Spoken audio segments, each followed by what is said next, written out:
एक पौआ चढ़ा तेरी मन्नत पूरी हो जाएगी। और उससे भी ज़्यादा हालत ख़राब हो गई जब मैं वाल्मीकि समाज में आया।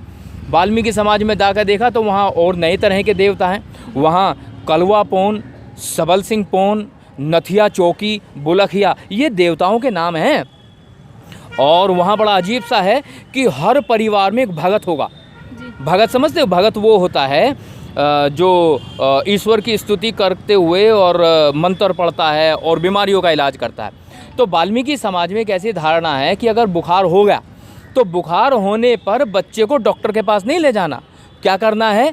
शाम को एक चौकी लगेगी, चौकी पे भगत बैठेगा, भगत ज्योति जलाएगा और बैठने से पहले दारू पिएगा और सुअर का मीट खाएगा। उसके बाद वो सिर ऐसे हिलाएगा।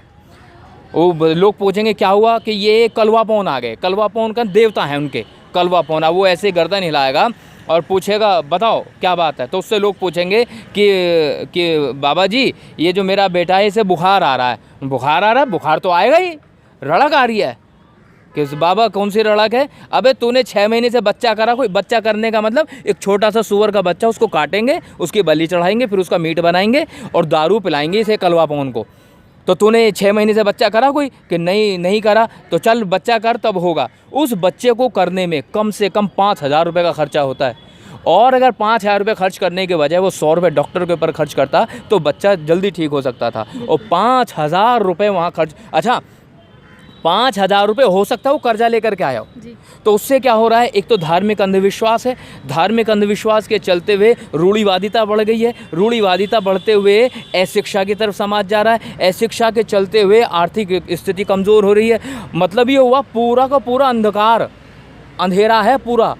अंधेरा कुछ इस कदर है। एक और बात बताता हूँ, बड़ी गंभीर बात है। हमारे यहीं गाज़ियाबाद के आसपास एक गांव है, सिकंदराबाद के आसपास गांव। तो यहाँ एक त्यौहार मनाया जाता है, विशेष रूप से चमारों में।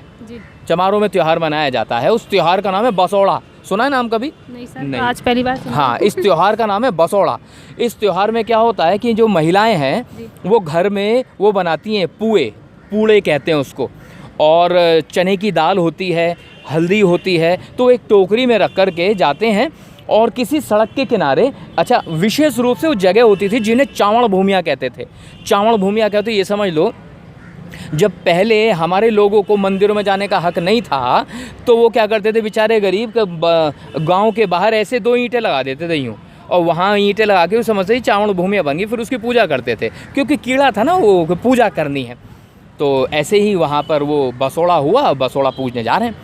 पर्दा प्रथा भी होता है इस क्षेत्र में। तो सासू माँ आगे आगे जा रही हैं और बहू पीछे पीछे जा रही है।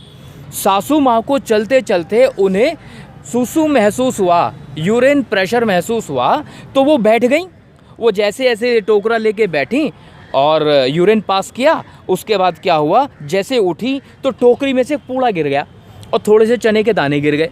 अब पीछे पर्दा करके बहू आ रही थी। बहू ने अम्मा तो यहाँ पूजा करके गई दिख है, मैं भी यहीं बैठ जाऊँ।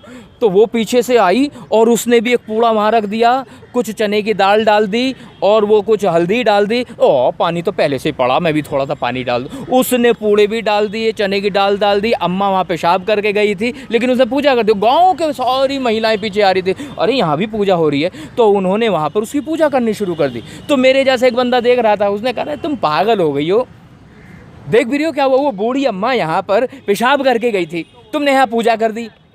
अच्छा, तो एक पागल आदमी खड़ा था। अच्छा, उसने अगले दिन वहाँ 2 ऐसे ईंटें लगा दी और एक फ्लैक्स लगा दी, उस पर लिखा था मूतनी माता का मंदिर। और वहाँ ढोलक बजाई जाने लगी, वहाँ मंजीरे बजाने लगे और वहाँ तो आरती उन्होंने जयकारा मूतनी मैया का, बोल सच्चे दरबार की जय।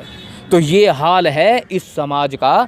तो धार्मिक अंधविश्वास किस कदर हावी है, तो इसे आप केवल इसी बात से समझ सकते हैं कि इसे कहते हैं मानसिक गुलामी। लेकिन सर आपने ये बोला